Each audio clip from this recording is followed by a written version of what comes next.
मैं जिस देवता को जब चाहूं जहां चाहूं वैसे बुला सकती हूं। यदि आपका आदेश हो और आप प्रसन्न हो तो संतानोत्पत्ति के लिए जिस देवता को कहो मैं उसे बुला दूं। पांडु जी ने जब ये बात सुनी तो बहुत प्रसन्न हो गए। कुंती जी ने धर्म देवता का जे ही आवाहन किया, तत्काल उसी क्षण भगवान धर्म उपस्थित हुए। भगवान धर्म ने कुंती जी को एक पुत्र प्रदान किया। धर्मात्माओं में अग्रगण्य है और ये पराक्रमी, उदार, दूसरे का हित करने वाला, अजात शत्रु, सत्यवादी महात्मा, ये धर्मराज युधिष्ठिर के नाम से प्रसिद्ध होगा। महाराज युधिष्ठिर का प्रादुर्भाव धर्म देवता से हुआ। धर्मात्मा पुत्र को पाकर पांडु को बड़ा उत्साह और लोभ प्रकट हुआ। अब तुम ऐसे देवता का वर्ण करो जो सबसे बलवान हो। तो कुंती जी ने कहा सबसे बड़ा बलवान देवता वायुदेव है। त्रिभुवन में देवताओं में महाबली वायु देवता है, जिनके ही पुत्र पवन पुत्र भगवान के परम प्रेमी महाभागवत हनुमान जी महाराज है। आप वायु देवता का चिंतन करो। पांडु बहुत प्रसन्न है। पहले धर्म का अब महाबली प्रकट होना चाहिए। कुंती जी ने पवित्र होकर प्राण संयम करके प्रयोग विधि के द्वारा मंत्र का जे ही जप किया तो समस्त प्राणियों में प्राण बल संचालन करने वाले भगवान वायुदेव उपस्थित हो गए। मृग पर आरूढ़ और गर्जना करते हुए भयंकर आवाज में बोले, कुंती क्या अभिलाषा है तुम्हारी? मैं क्या तुम्हें वर प्रदान करूं? कुंती जी ने प्रणाम करते हुए मुस्कुराते हुए कहा, भगवान मुझे एक ऐसा महाबली विशालकाय पुत्र चाहिए जो विश्व में बड़े बड़े बलियों के घमंडों को चूर कर दे, बिना अस्त्र के, घूंसे के प्रहार से। ऐसा बलवान चाहिए। वायुदेव ने भयंकर पराक्रम प्रकट करने महाबाहु भीम को जन्म दिया। महाबली पुत्र जब वायु देवता से प्रकट हुआ तो आकाशवाणी हुई, कुंती इसके समान बलवान विश्व में कोई नहीं, महाबलशाली है। बहुत प्रसन्न हुई कुंती। वायु देवता अंतर ध्यान हुए। अभी 10 दिन के ही थे भीम कि वो गोद में लेकर के सरोवर में स्नान करने के लिए जा रही थी। तो जेव ही कुटिया से बाहर निकली तो पर्वत के समीप से निकलना था। वहां कंदरा में एक सिंह बैठा था। उसने दहाड़ मारी कुंती को देखकर। महाराज पांडु सावधान रहते थे।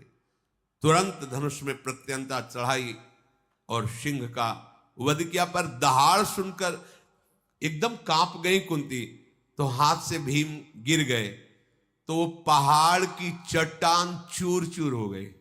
भीम के गिरने मात्र से 10 दिन के है, भारी पहाड़ की चट्टान ऐसे चूर चूर हो गई। गिरते समय अपने अंगों से पर्वत शिला को धूल कर दिया।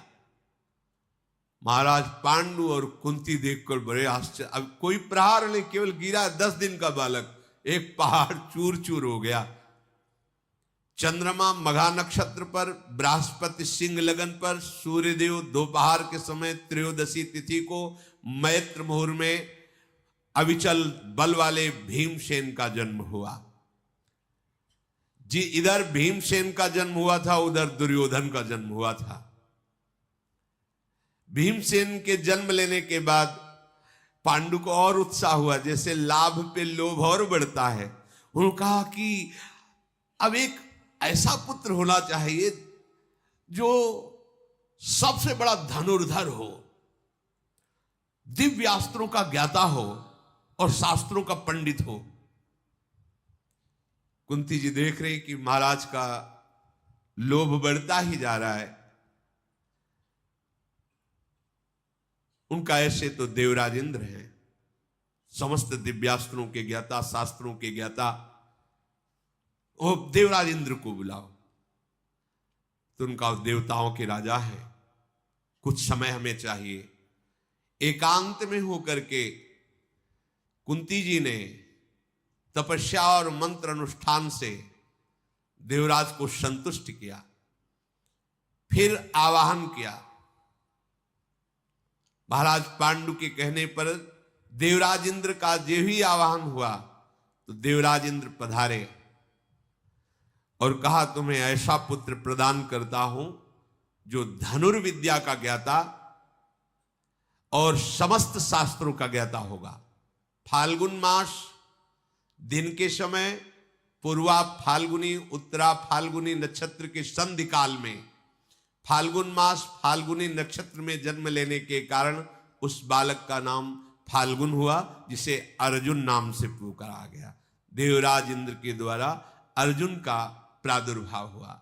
जब अर्जुन प्रकट हुए तो आकाशवाणी हुई, कुंती देवी, ये समस्त प्राणियों का हित करने वाला, इतना बलवान तेजस्वी, भगवान शंकर के समान इसकी भुजाओं में बल, देवराज इंद्र के समान ये धनुर्विद्या का ज्ञाता और वामन भगवान के समान देवताओं को सुख प्रदान करने वाला, इसका नाम अर्जुन होगा। ये सदैव तुम्हारी प्रसन्नता को बढ़ाएगा। माद्री जी ने देखा कि कुंती जी के तो 3 तेजस्वी पुत्र हो गए, पांडु जी के समीप आई और कहा, भगवान मैं तो कह नहीं सकती कुंती जी से। क्यों? क्योंकि देखो हर तरह से मैं उनसे सुंदर हूं और सौभाग्यशाली हूं, पर मुझे महारानी पद नहीं मिला। महारानी पद कुंती को मिला क्योंकि पहले उनका वर्ण किया। मैं किस बात में कमी हूं, ये बात सहती रही।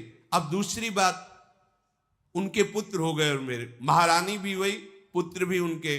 महाराज आपको शाप है, पर आप प्रार्थना तो कर सकते हैं कुंती देवी से कि वो मंत्र मुझे बता दे जिससे मैं भी पुत्र प्रकट कर सकूं। और मैं कह नहीं सकती, आपसे कह रहे हूं, उनसे तो कहूंगी भी नहीं।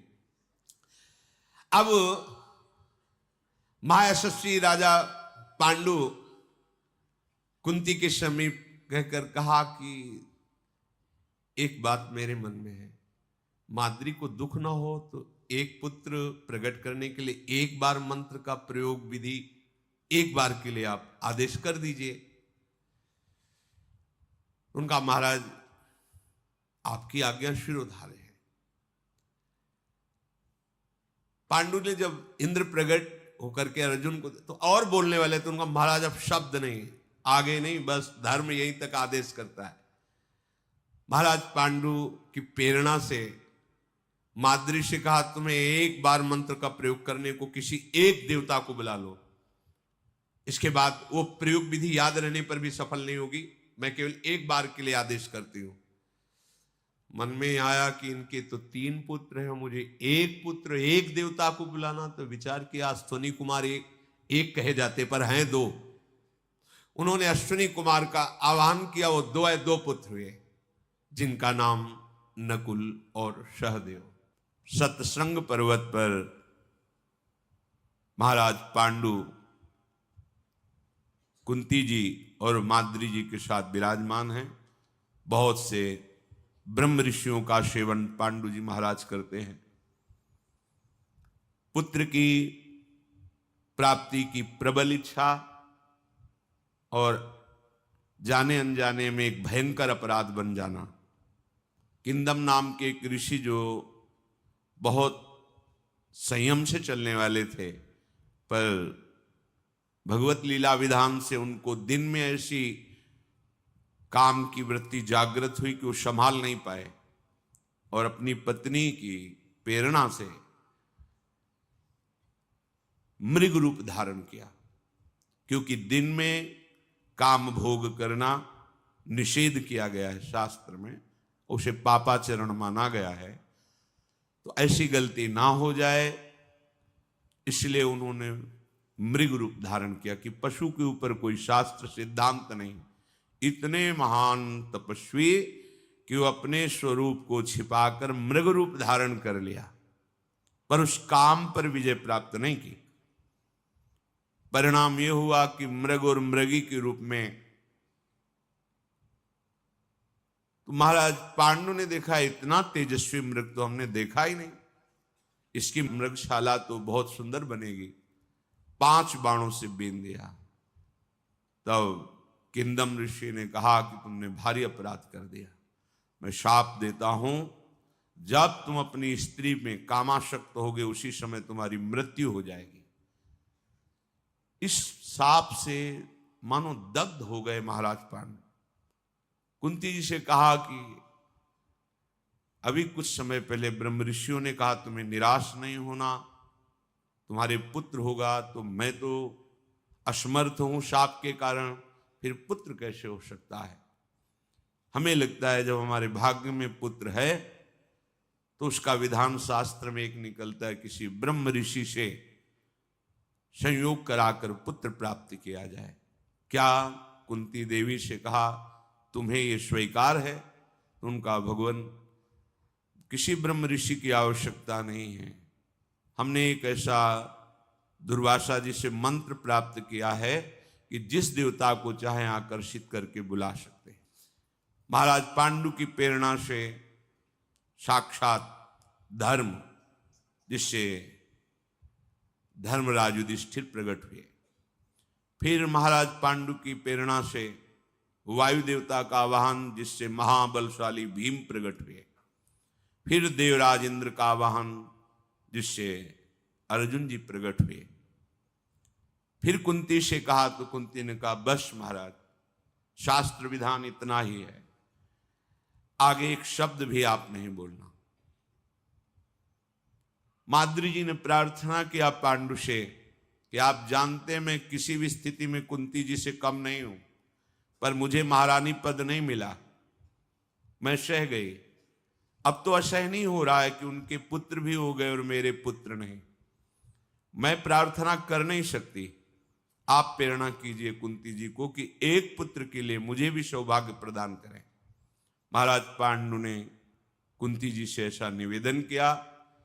कुंती जी ने कहा किसी भी एक देवता का आप स्मरण करो, मंत्र विधि का प्रयोग मैं कर रही हूं। तो बड़ी सावधानी और प्रवीणता से विचार किया कि इनके 3 पुत्र हैं तो 2 तो होने ही चाहिए, और 2 के लिए अवसर है नहीं, इसलिए उन्होंने एक देवता का स्मरण किया जो 2 रूप में रहते हैं, अश्वनी कुमार। दोनों अश्वनी कुमार प्रकट हुए और उनसे नकुल सहदेव का प्रादुर्भाव हुआ। यही महाभागवत 5 पांडवों के नाम से प्रसिद्ध हुए। सत्संग निवासी ब्रह्म ऋषियों ने उन सब का संस्कार किया और बहुत ही आशीर्वाद दिए। कुंती के ज्येष्ठ पुत्र का नाम युधिष्ठिर, मंझले का नाम भीमसेन और उनसे छोटे का नाम अर्जुन। माद्री के पुत्रों में जो सबसे पहले प्रकट हुए उनका नाम नकुल और दूसरे का नाम सहदेव निश्चित किया गया। पांडवगण ये 5 प्रतिवर्ष एक एक करके प्रकट हुए थे। ये सब दिव्य तेजधारी देव स्वरूप, धैर्यवान, वीर्यवान, महाबली, महान बुद्धिमान, पराक्रमी, इन तेजस्वी पुत्रों को देखकर महाराज पांडु को बड़ी प्रसन्नता हुई। बार बार सत्संग निवासी मुनियों के चरणों में प्रणाम करते हैं कि ये सब आप ऋषियों की कृपा से ही सौभाग्य प्राप्त हुआ है।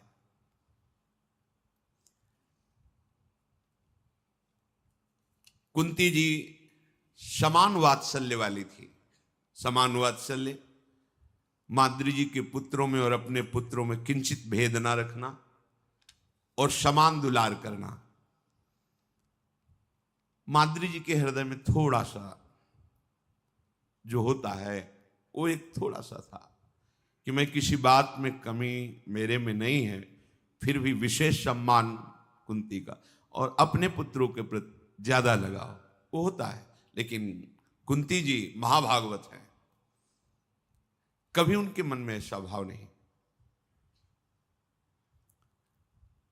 सत्संग निवासी तपस्वी मुनि पांडु के पुत्रों को, जो पांडव कहलाए, मंत्रों द्वारा सुरक्षित कर दिया कि बालक हैं, कोई भी यक्ष, राक्षस, भूत, पिशाच, सिंह आदि इनको कहीं भी कोई क्षति न पहुंचा दे।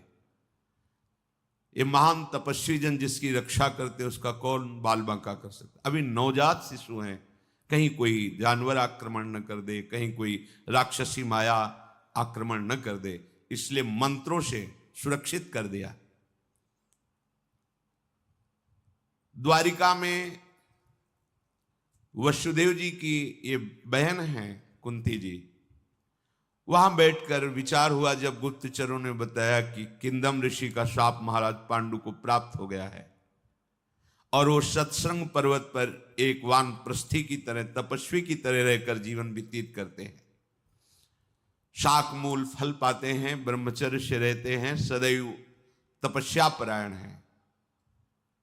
जब इस प्रकार वहां वार्ता हो ही रही थी कि दूसरे गुप्तचर ने बताया कि 5 महान बलि पुत्र उनके प्रकट हुए। आश्चर्य हो गया कि जब शाप है तो पुत्र कैसे? तो गुप्तचरों ने पूरा विवरण रखा कि दिव्य देवताओं के द्वारा ब्रह्म ऋषियों के बीच में इन 5 पुत्रों का धर्म शास्त्र के अनुसार प्रादुर्भाव हुआ है। महायशस्वी वसुदेव जी ने कहा कि हम विचार ही कर रहे थे कि जो ऐसे धर्मात्मा है, तपस्वी हैं, वो ऐसे दुख संकट में कैसे फंस सकते हैं कि उनके कोई संतान ही ना हो, सिंहासन पर आरूढ़ होने के लिए कोई राजकुमार ही ना हो। अच्छा हुआ पांडु जी का प्रिय हुआ, ऋषियों की कृपा हुई, बहुत से विद्वान ब्राह्मणों को वसुदेव जी ने सत्संग पर्वत पर भेजा, वस्त्र आभूषण, बहुत सी भोजन सामग्री, और कहा कि आप जाकर के उनके संस्कार कीजिए उनके कुल के अनुरूप। ब्राह्मणों ने जाकर के वहां जब महाराज पांडु के सामने बात रखी तो कुंती और माद्री बहुत प्रसन्न हुए और मन से ही वसुदेव जी को प्रणाम किया। गर्भाधान से लेकर चूड़ाकरण, उपनयन संस्कार, ये सब ब्राह्मणों ने मंत्रों के द्वारा कराया। उनमें श्रेष्ठ पुरोहित श्री कश्यप जी थे। यशस्वी पांडव चूड़ाकरण, उपनयन, यज्ञोपवीत संस्कार, उपाकर्म, वेदाध्ययन, इन सब में उन ब्राह्मणों ने इनको पारंगत किया।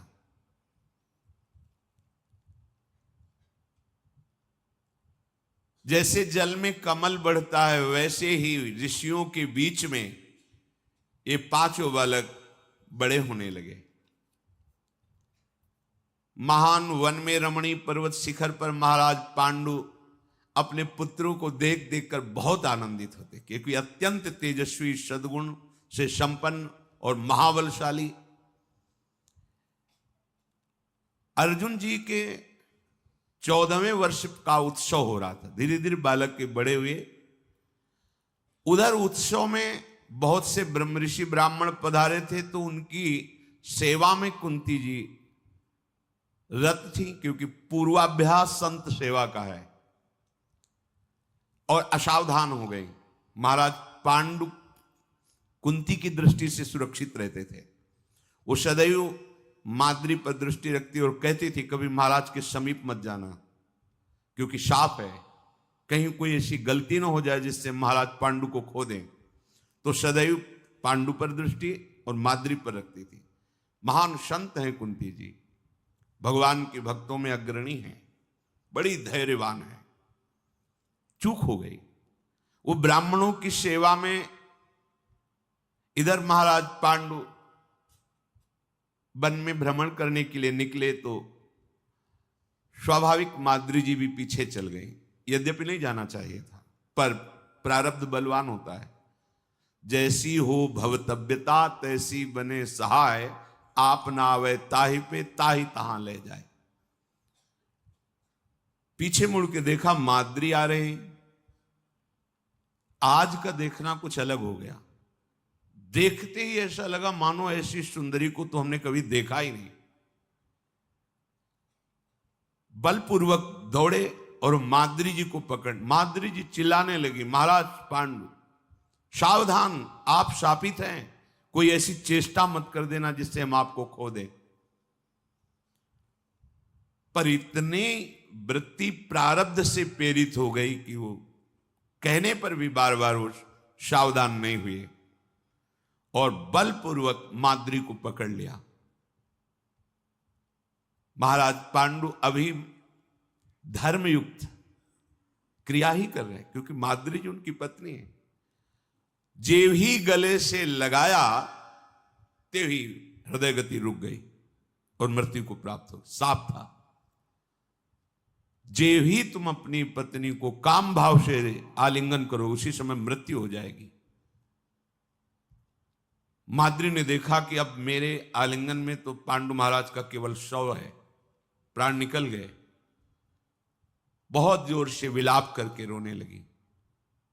ये स्वर कुंती के कानों में पड़ा। दौड़ करके वहां आई और देखा महाराज पांडु मृतक अवस्था में। शोकातुर माद्री ने कहा कि हमने बहुत प्रयास किया, पर महाराज मेरी एक नहीं माने और मुझे हृदय से लगा लिया। कुंती जी ने बालकों को वहीं रोक दिया, नजदीक नहीं आना, और कहा तुमसे हमने कहा था कि कभी महाराज के समीप, इतने समीप मत रहना कि तुम्हें छू सके। आपने हमारी बात नहीं मानी। माद्री जी ने कहा मैंने प्रयास किया, पता नहीं मेरे को क्या हो गया था कि मैं उनके पीछे चल रही, ये शाप से प्रेरित होकर। इसीलिए बहुत सावधानी पूर्वक जीवन काटना चाहिए। किसी संत का, किसी वैष्णव का अपराध भले वो शाप न दे, उमा क्षमा शाप होते भारी, ये तुम्हारा वो गंभीरता से चुप शांत है तो आप शांत मत समझो। राम रोष पावक सो जरे, जो अपराध भक्त कर करे। ये ऐसे महान तपस्वी हैं, ये भगवत स्वरूप हैं, लेकिन ऋषि का अपराध बन गया तो देखो कैसे मृत्यु हो गई। कुंती जी ने कहा सदा ब्रह्मचर्य का पालन करते हुए हम दोनों को महाराज की प्राण रक्षा करने का व्रत था। माद्री जी ने कहा मैंने महाराज की रक्षा ही की है, पर उनके बल के सामने मेरा बल थोड़ी काम करेगा। उन्होंने बलपूर्वक मुझे हृदय से लगाया, आलिंगन किया। मैंने महाराज को रोकने की चेष्टा की, लेकिन दुर्भाग्य सफलता को प्राप्त हुआ। मेरा दुर्भाग्य सफल हो गया। पांडु महाराज मृत अवस्था को प्राप्त, ये हमारा दुर्भाग्य सफल होना था। माद्री का वचन सुनकर के कुंती बहुत शोक से युक्त हो गई। महाराज पांडु का मुख शांत एकदम, मृत अवस्था में सैया पर पड़े हुए पांडु के समीप समस्त सत्संग निवासी जितने ब्रह्म ऋषि थे सब आ गए। बहुत से चारण जी भी आए। शोक मग्न होकर के कुंती जी ने सबसे कहा कि अब जो क्रियाएं होती हैं हमें तो पता नहीं, आप सब ब्रह्म ऋषि कैसे महाराज की अंतिम क्रिया हो वो करना चाहिए। कुंती जी ने कहा मैं इनकी ज्येष्ठ रानी हूं, इसलिए इस क्रिया पर ज्येष्ठ अधिकार मेरा है। मैं अपने स्वामी के साथ उनकी चिता में जल करके उनका साथ दूंगी। सब ब्रह्म ऋषि इस बात का अनुमोदन करें। माद्री बोली कदापि नहीं, सब जगह आप आगे हो, लेकिन यहां मैं आगे रहूंगी, क्योंकि महाराज मेरे पर आसक्त होकर शरीर छोड़ा तो मैं महाराज के लिए अपना शरीर उनकी चिता में भस्म करूंगी। और एक हृदय की बात कहती हूं, मेरे हृदय में आपके प्रति बहुत आदर है, पर मेरी सामर्थ्य नहीं कि मैं आपके पुत्रों को अपने पुत्रों जैसा पालन कर सकूं। और आप में स्वभावता यह है कि आप अपने पुत्रों में, मेरे पुत्रों में भेद ना अभी रखती हो ना कभी रखेंगी। कई बातों में मैं आपको आदर करती हूं, इसलिए मेरा बर्ताव आपके पुत्रों के साथ सही नहीं रहेगा। मेरा हृदय जानता है, ईर्ष्या से युक्त है, इसलिए आप हमारे पुत्रों का पालन करें। और महाराज मेरे पर आकर्षित हुए, इसलिए मैं साथ में चिता में जलूंगी। कुंती बोली हे महात्माओं, हे ऋषियों, पांडु महाराज का जैसे परम मंगल हो वैसी अंत्येष्टि क्रिया करो।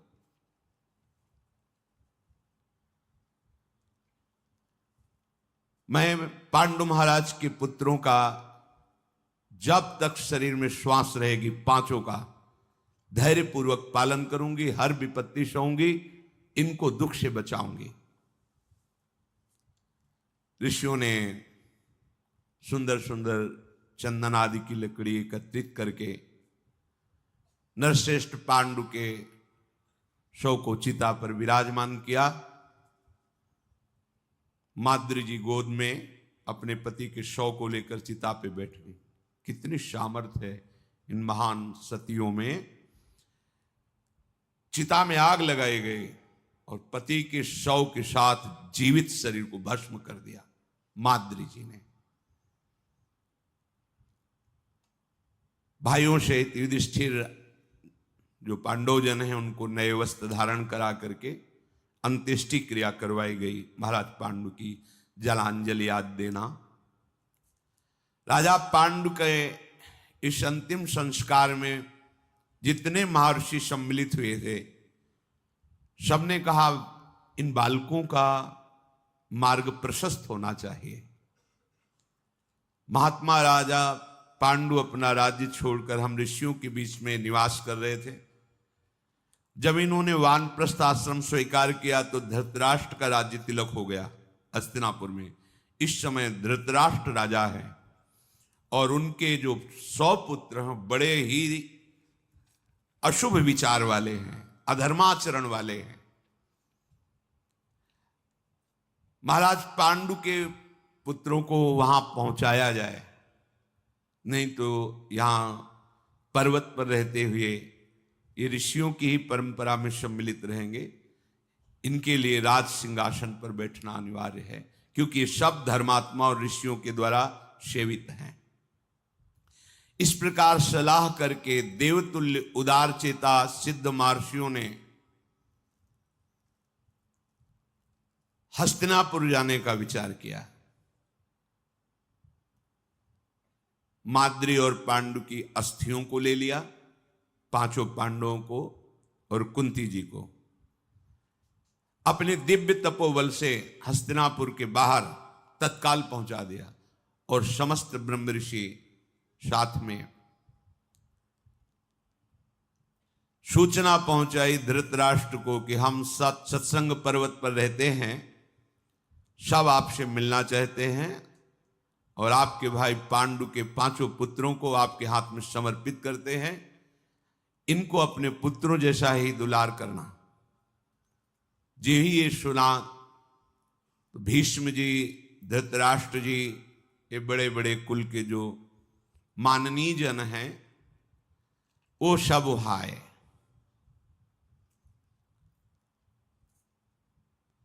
मुनियों ने द्वारपालों द्वारा सूचना पहुंचाई तो संपूर्ण नगर के नर नारी महाराज पांडु के पुत्र पधारे हैं, सब दर्शन करने के लिए आए। 2 घड़ी दिन चढ़ते चढ़ते शास्त्रों पूर्वासी बड़े बड़े तपस्वी मुनि, बड़े बड़े राजमंत्री, ये सब उपस्थित हुए। शांतन नंदन भीष्म, सोमदत्त, वाल्मीकि, महाराज धृतराष्ट्र, संजय, विदुर जी, सत्यवती और काशीराज की दोनों कन्याएं, गांधारी, ये सब दर्शन करने के लिए नगर से बाहर आए। दुर्योधन आदि जो कौरव ये 100 आभूषणों से विभूषित होकर के ये आए। सब ने पहले महर्षियों को प्रणाम किया जो सत्संग ऋषि निवासी हैं। पुरोहितों ने मंत्र उच्चारण करके स्वस्ति वाचन करके सब ऋषियों को अर्घ्य दिया। जनपद के सब स्त्री पुरुषों ने धरती पर माथा टेक कर सत्संग निवासी ऋषियों का अभिवादन किया, प्रणाम किया। समस्त जन समुदाय शांत भाव से हाथ जोड़े खड़े। फिर भीष्म जी ने महर्षियों का सम्मान करके आपके आगमन से हमारा हस्तिनापुर परम भाग्यशाली हुआ। सब मृग चर्म धारण किए हुए ऋषि जन हैं। हे कुरुनंदन भीष्म, ये पुत्र पांडवों के हैं। मैं साक्षी हूं, समस्त ऋषि इस बात के साक्षी हैं। विषय भोगों का परित्याग करके ये बाल्यावस्था से ब्रह्मचर्य का पालन करते हुए ऋषियों के समान तेजस्वी, महान धर्मात्मा और अद्वितीय बल वाले पुत्र हैं। हम सब सत्संग निवासी जितने भी ऋषि हैं, इनको पुत्र की तरह मानते हैं। महाराज पांडु ने हम सबको अपनी सेवा से प्रसन्न कर लिया है।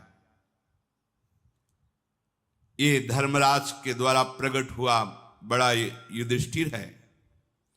वायु के समान पवन पुत्र ये भीम महाबली है। इंद्र के समान ये धनंजय अर्जुन सबसे बड़ा धनुर्धारी, और रूप में और बल में नकुल सहदेव बहुत ही सुंदर अश्विनी कुमारों से प्रकट हुए हैं। इनका नाम जो नकुल सहदेव है। अनंत तेज संपन्न ये पांडु कुमार हम आपको समर्पित करते हैं। किसी भी तरह से इनको कोई कष्ट नहीं होना चाहिए। भीष्म जी, आप जानते हैं समस्त धर्मों को, और आप ये भी जानते हैं कि धृतराष्ट्र के मन में क्या चल रहा है और कौरवों के मन में। जो 100 भाई, आपको बताना नहीं है, आप पांडवों की रक्षा करना। और ये माद्री और महाराज पांडु की अस्थियां हैं। आप अपने कुल परंपरा अनुसार उनका अंत्येष्टि जो होता है वो कीजिए। देखते ही देखते समस्त ऋषि अंतर्धान हो गए, क्योंकि सब दिव्य तेज संपन्न थे। सब हस्तिनापुरवासी उस दिशा को नमस्कार किया जिधर से ऋषि जन अंतर्ध्यान हुए। फिर महाराज पांडु और माद्री की अस्थियों को लेकर के भीष्म जी, विदुर जी गंगा जी के तट पर अस्थियों को रखकर बहुत विषाद किया कि ऐसे धर्मात्मा राजा को हमने खो दिया है। फिर उत्तम ब्राह्मणों के द्वारा अंत्येष्टि क्रिया कराई। भीष्म जी, विदुर जी, धृतराष्ट्र जी, पांडव और कुरुकुल की स्त्रियों सहित जलांजलि अर्पित की गई।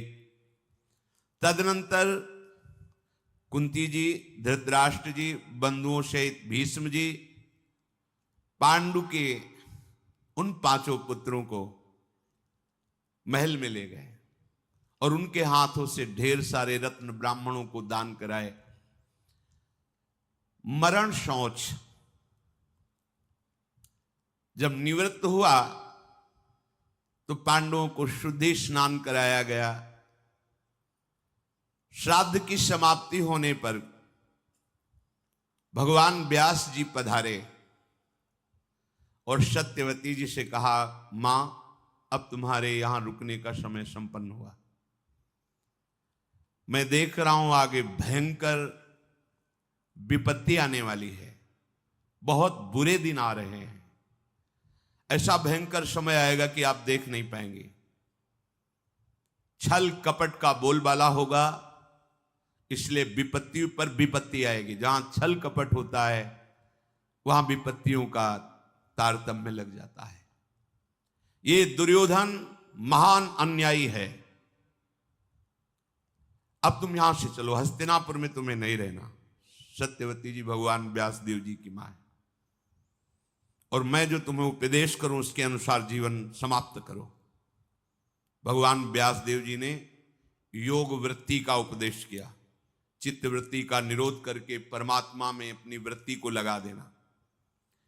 मैं नहीं चाहता कि जिस कुल को तुमने सजाया है तुम्हारे सामने विनाश हो और तुम उसे देखकर दुखी हो। और ये अंबिके, तुम्हारा पौत्र महान अन्यायी होगा, इसलिए तुम भी नहीं देख पाओगी। हमारी मां सत्यवती के साथ चलो। पुत्र शोक से तुम्हें पीड़ित नहीं होना है, चलो। बड़ा भगवान का कृपा प्रसाद होता है कि जिस घर में एक कोई महाभागवत हो वो सब बना देता है। फिर तो भगवान व्यास देव जी हैं, अंबिका जी और सत्यवती को साथ लेकर के एकांत जंगल में भगवान व्यास देव जी ने तपस्या की पद्धति और चित्तवृत्ति कैसे परमात्मा में लगाई जाती है ये उपदेश किया। कुछ समय में ही योगाग्नि से उन दोनों का शरीर भस्म हुआ और वो भगवत धाम को प्राप्त हुई।